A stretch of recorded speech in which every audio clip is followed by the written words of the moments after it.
আলহামদুলিল্লাহ ওয়াসসালাতু ওয়াসসালামু আলা রাসূলিল্লাহ ওয়া আলা আলিহি ওয়া সাহবিহি আজমাইন। বাংলাদেশ জামাত ইসলামী রাজশাহী কর্তৃক আয়োজিত আজকের এই বিশাল কর্মী সমাবেশের সংগ্রামী সভাপতি জনাব ডক্টর কেরামত আলী, প্রধান অতিথি বৈষম্য বিরোধী ছাত্র আন্দোলনের মহান রূপকার, আগামীর স্মার্ট এবং ইসলামিক বাংলাদেশ গড়ার স্বপ্নদ্রষ্টা মোহতারাম আমিরে জামাত জনাব ডাক্তার শফিকুর রহমান, কেন্দ্রীয়, অঞ্চল, মহানগর, জেলা পর্যায় সহ সকল পর্যায়ে নেতৃবৃন্দ, সংগ্রামী কর্মী ভাইয়েরা, সাংবাদিক বন্ধুগণ, আসসালামু আলাইকুম ওয়া রাহমাতুল্লাহ।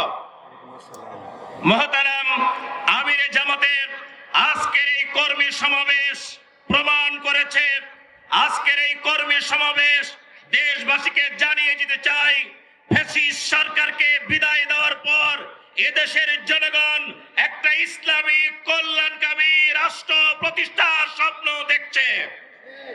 আজকের এই কর্মী সমাবেশ আমরা স্পষ্ট ভাষায় ঘোষণা করতে চাই, রাজশাহীর যে কয়েকটি আসন রয়েছে জাতীয় সংসদের 52, 53, 54, 55, 56, 57, এই 6টি আসনে আমিরে জামাতের নেতৃত্ব আর সিদ্ধান্ত আসলেই এদেশের আপাময় জনসাধারণ ইসলামী রাষ্ট্র প্রতিষ্ঠার জন্য ঝাঁপিয়ে পড়বে এবং সব কয়টিতে বিজয় ছিনিয়ে আনবে ইনশাআল্লাহ।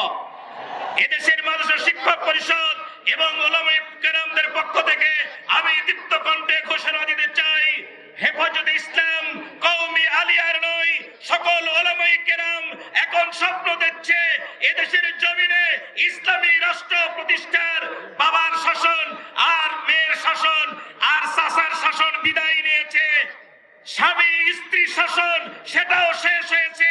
জনগণ এই মুহূর্তে ইসলামী রাষ্ট্র দেখতে চাই, কোরআনের শাসন দেখতে চাই, সব সরকার বিদায় এবং এখন জামাত ইসলামের একটি সরকার, কোরআনের সরকার, আল্লাহর আইনের সরকার এদেশের জনগণ দেখতে চাই। উলামায়ে কেরাম এই বিষয়ে একমত। ধন্যবাদ নেতৃবৃন্দকে, ধন্যবাদ রাজশাহীবাসীকে। আসসালামু আলাইকুম ওয়া রাহমাতুল্লাহ।